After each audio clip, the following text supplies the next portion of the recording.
चलिए स्टूडेंट्स, आप लोग क्वेश्चन नंबर 9 को देखिए। देखिए क्वेश्चन नंबर 9 में क्या कहा जा रहा है, आप लोग क्वेश्चन को पढ़िए। इसमें कह रहा है कि यह आकृति 10.13 में एक्स वाई तथा X dash Y dash O केंद्र वाले किसी वृत्त पर दो समांतर स्पर्श रेखाएं हैं। तो स्टूडेंट्स यहाँ पर देखिए हमारे पास एक वृत्त बना हुआ है। ये जो वृत्त है, इस वृत्त की दो समांतर स्पर्श रेखाएं एक्स डैश वाई डैश है, इस तरीके से है। और स्पर्श बिंदु सी पर स्पर्श रेखा, स्पर्श बिंदु सी यहाँ पे है, स्पर्श बिंदु सी पर स्पर्श रेखा ए बी, यहाँ पे देखिए ये जो ए बी है, एक्स वाई को कहाँ पे प्रतिच्छेद कर रही है, ए पर। ठीक है, एक्स वाई को ए पर तथा एक्स डैश वाई डैश को बी पर। यहाँ पे जो एक्स डैश वाई डैश है, एक्स डैश वाई डैश को बी पर क्या कर रही है, प्रतिच्छेद कर रही है। सिद्ध कीजिए कि angle A O B is equal to 90 degree. और यहाँ पे देखिए एंगल बन रहा है ए ओ बी। किस वाले एंगल की बात कर रही है, किया जा रहा है, आप लोग समझ जाइए। ये जो एंगल ए है ओ बी, इस वाले एंगल को हमें दिखाना है कितना, 90 डिग्री। चलिए स्टूडेंट्स, अब हम लोग इसको सॉल्व करते हैं और देखते हैं सॉल्यूशन इसका क्या होगा। तो चलिए स्टूडेंट्स, हम लोग इसको सॉल्व करते हैं। क्वेश्चन में क्या कहा जा रहा है, आप लोग क्वेश्चन को समझ गए होंगे। चलिए देखते हैं इसको। तो स्टूडेंट्स, हमने यहां से यहां पे एक लंब खींचा। ठीक, अब यहाँ पे कितना डिग्री का एंगल बनेगा, 90 डिग्री का। ये बात आप लोग समझ रहे हैं। वैसे भी ये क्या है, वृत्त की त्रिज्या है, और जो वृत्त की त्रिज्या होती है स्पर्श रेखा पर क्या होती है, लंब होती है। तो इसलिए यहाँ पे कितने डिग्री का कोण बनेगा, 90 डिग्री का। आगे देखिए, अगर हम लोग बात इसकी करें तो यहाँ पे कितने डिग्री का एंगल बनेगा, 90 डिग्री का। अब आप कहोगे 90 डिग्री का, 90 डिग्री का क्यों? क्योंकि यहाँ पे ये जो एक्स वाई है क्या, स्पर्श रेखा है। और अगर हम ओपी की बात करें तो ओपी क्या है, वृत्त की त्रिज्या है। और वृत्त की त्रिज्या स्पर्श रेखा पर क्या होती है, लंब होती है। तो इसलिए यहाँ पे 90 डिग्री का एंगल बनेगा। चलिए अब आप लोग यहाँ पर देखिए, यहाँ पे कितने डिग्री का एंगल बनेगा, 90 डिग्री का। क्यों? क्योंकि वृत्त की ए है त्रिज्या और ए है स्पर्श रेखा। वृत्त की त्रिज्या स्पर्श रेखा पर क्या होती है, लंब होती है। तो इतनी बात स्टूडेंट्स आप लोग समझ गए होंगे। चलिए अब हम लोग इसको सॉल्व करते हैं। अब यहाँ पे ये जो एंगल है, देखिए हमें निकालना क्या है, इसको भी आप लोग एक बार समझ जाइए। ए ओ बी, अब हमें ए वाला एंगल बताना है। ठीक, चलिए लिखिए, त्रिभुज ओ पी वाई तथा ओ सी ए में, ओ पी ए तथा ओ सी ए में, त्रिभुज ओ पी ए तथा ओ सी ए में, इसमें बात करें ओ पी ए तथा ओ सी ए में, त्रिभुज ओ सी ए में, इसमें क्या है स्टूडेंट्स, आप लोग ध्यान से देखिए। अब ये जो हमारा एंगल ओ पी ए है, एंगल ओ पी ए, वो बराबर है किसके, एंगल ओ सी ए के। लिख दीजिए एंगल ओ सी ए के। बराबर क्यों है? क्योंकि समकोण है, लंब है। ठीक, चलिए आप आगे देखिए, ये जो हमारा ओ ए है वो क्या है, बराबर है ओ ए के। ओ ए बराबर है ओ ए के। यहाँ पे देखिए, ये जो ओ ए है इसमें भी है, इसमें भी है, उभयनिष्ठ है, इसलिए क्या है, बराबर है। अब आप आगे ध्यान से देखिए, अगर हम लोग बात इसकी करें ओपी की, और ये जो हमारा ओपी है बराबर किसके, ओसी के। देखिए ओपी बराबर किसके, ओसी के। तो लिख दीजिए ओपी बराबर है ओसी के। क्यों बराबर है, क्यों बराबर है? क्योंकि त्रिज्याएं हैं, ये त्रिज्याएं हैं। तो स्टूडेंट्स यहां से आप लोग कुछ देख पा रहे होंगे। RHS सर्वांग समता की कसौटी यहाँ पे फॉलो हो रही है। लिखिए RHS सर्वांग समता की कसौटी से सर्वांग समता की कसौटी से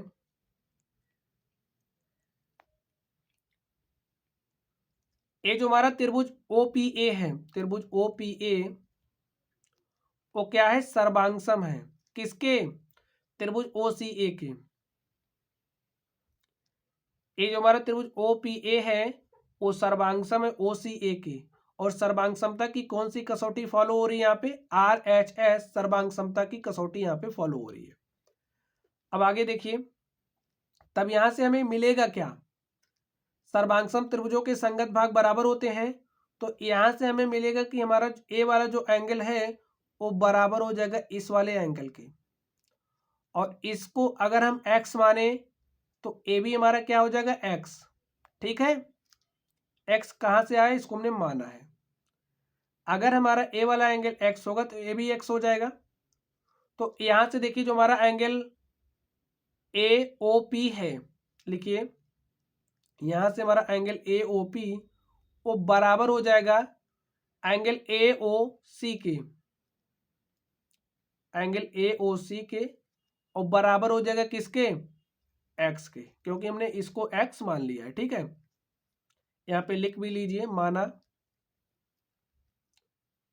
angle AOC is equal to x, और इसको भी आप मान लीजिए angle BOQ is equal to y। BOQ is equal to y।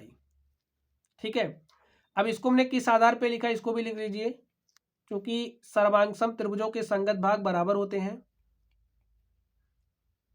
सर्वांगसम त्रिभुजों के संगत भाग बराबर होते हैं।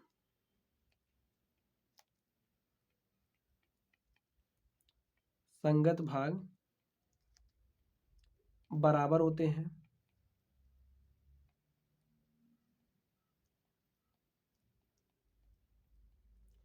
तो इतनी बात स्टूडेंट्स आप लोग समझ गए होंगे। और अब आगे देखिए, चलिए अब हम लोग इस वाले त्रिभुज में देखेंगे। अब आप लोग ध्यान से देखिए,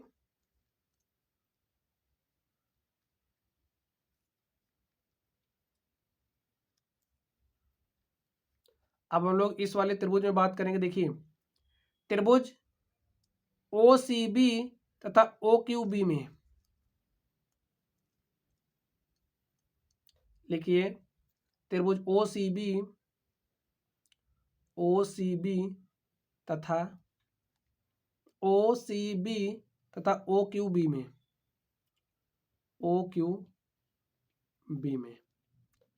तो इसमें क्या होगा स्टूडेंट्स, आप लोग देखिए, ए जो हमारा OC है, OC बराबर होगा OQ के। तो लिखिए OC बराबर OQ। क्यों बराबर होगा? क्योंकि देखिए ए क्या है, वृत्त की त्रिज्या। क्या है? वृत्त की त्रिज्या। लिख लीजिए हैं त्रिज्याएं। आगे देखिए, अब अगर हम लोग बात करें, देखिए एंगल OCB बराबर होगा एंगल OQB के। एंगल OCB बराबर होगा एंगल OQB के। OCB बराबर होगा OQB के। क्यों बराबर होगा? क्योंकि समकोण है। ठीक स्टूडेंट्स, अब आगे देखिए, ये जो हमारा OB है, OB बराबर OB। क्यों बराबर? क्योंकि ए हमारा दोनों में है, उभयनिष्ठ है। तो लिख दीजिए उभयनिष्ठ। और यहां से स्टूडेंट्स आप लोगों को क्या मिल रहा है, आप लोग ध्यान से सोचिए। RHS सर्वांग समता, लिखिए RHS सर्वांग समता की कसौटी से, अगर आपको सर्वांग समता के बारे में जानकारी नहीं है तो वीडियो के डिस्क्रिप्शन बॉक्स में आपको वहां से वीडियो लेक्चर मिल जाएगा, वहां से आप लोग देख लेना, आप लोगों को क्लियर हो जाएगा। RHS सर्वांग समता की कसौटी से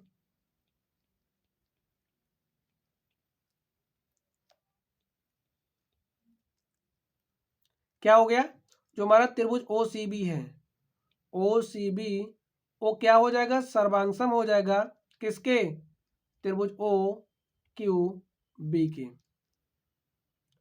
OCB सर्वांगसम हो गया त्रिभुज OQB के। अब आप लोग कहेंगे हमें यहां से क्या मिलेगा, तो स्टूडेंट देखिए हमने एंगल BOQ को, देखिए BOQ को y माना है, तो ए हमारा क्या है, y है। अब जब हमारा ए वाला एंगल y है तो ए भी y हो जाएगा। क्यों हो जाएगा, क्योंकि अभी अभी हमने सिद्ध किया कि ए जो हमारे त्रिभुज हैं ये क्या हैं, सर्वांगसम है। तो लिखिए जो हमारा एंगल BOQ है, BOQ वो बराबर होगा एंगल, ये जो BOQ है वो बराबर होगा BOC के, और बराबर किसके हो जाएगा, y के। इतनी बात आप लोग समझ गए। और इसको हमने किस आधार पे लिखा, लिख दीजिए, कारण नहीं तो आप भूल जाएंगे, लिख लीजिए सर्वांगसम त्रिभुजों के, चूंकि सर्वांगसम त्रिभुजों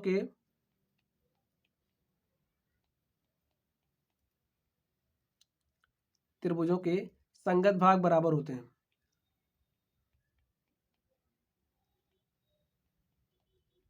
संगत भाग बराबर होते हैं। इतनी बात स्टूडेंट्स आप लोग समझ गए। चलिए अब आप लोग ध्यान से देखिए, अब आप लोग ध्यान से देखिए, इस रेखा को आप लोग ध्यान से देखिए। अगर हम लोग एंगल POQ की बात करें तो एंगल POQ का मान कितना डिग्री होगा, 180 डिग्री। लिखिए हमें क्या दिखाना है, इसको भी आप लोग समझ लीजिए। एंगल AOB को 90 डिग्री दिखाना है। ये जो हमारा AOB है इसको हमें 90 डिग्री दिखाना है। तो यहाँ पे हमारे पास एंगल OA, देखिए यहाँ से हमारे पास एंगल AOB किसके बराबर हो गया है, यहाँ से देखिए AX है, AY है, तो जो हमारा एंगल AOB है वो x प्लस वाई के बराबर होगा। अब अगर हम लोग x प्लस वाई का मान निकाल लेंगे तो हमें AOB मिल जाएगा, ठीक है। और AOB हमारा कितना आना चाहिए, 90 डिग्री। तो आप लोग यहाँ से यहाँ पर ध्यान से देखिए, अगर हम लोग एंगल POQ की बात करें तो एंगल POQ का मान कितना डिग्री होगा, 180 डिग्री। अब आप कहेंगे 180 डिग्री के बराबर क्यों होगा, क्योंकि ये एक रेखा है और जो रेखा पर कोण बनता है उसका मान 180 डिग्री होता है, ठीक है। अब इन सबको जोड़ लीजिए, इस रेखा पर जितना कोण बन रहा है उसको जोड़ लीजिए। तो यहाँ पे देखिए एंगल POA, ये जो POQ है हमारा किसके बराबर हो जाएगा, अब देखिए POA के, एंगल POA प्लस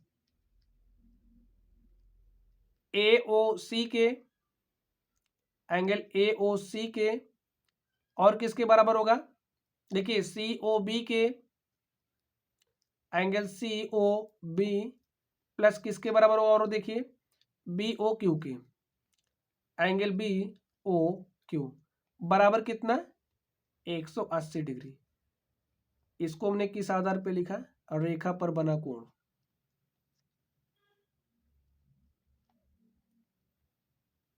और ये जो एंगल POQ है वो हमारा इसके बराबर हो जाएगा। अब सबकी वैल्यूज आप रख दीजिए। तो एंगल POA का मान कितना, देखिए POA हमारा x है तो यहाँ पे आप x लिख दीजिए। AOC का मान कितना है, यहाँ पे देखिए AOC x है तो इसको भी आप x राइट कर दीजिए। COB कितना है, COB देखिए कितना है, COP AY है तो आप यहाँ पे y लिख दीजिए। और एंगल BOQ की बात करें, BOQ, तो BOQ कितना है, y है, इज इक्वल टू 180 डिग्री। ठीक स्टूडेंट्स, अब देखिए यहाँ पे 2x, x प्लस एक्स हो जाएगा 2x, यहाँ पे लिख दीजिए 2x plus 2y is equal to 180 degree. और यहाँ से देखिए क्या हो जाएगा, 2 हमने कॉमन किया तो x प्लस वाई, और x plus y is equal to 180 degree. और यहाँ से देखिए क्या आ गया, x plus y is equal to 180 बटे में 2 काटेंगे तो आ जाएगा 90 डिग्री। तो जो हमारा x प्लस वाई है, x plus y is equal to कितना आ गया, 90 डिग्री। और यहाँ पे देखिए हमारा x प्लस वाई है क्या,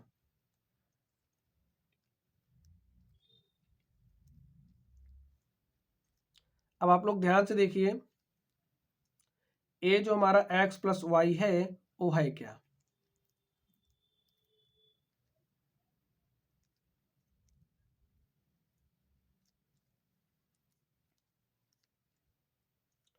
देखिए ए हमारा x है, ए वाई है, और हमें ए ओ बी निकालना है।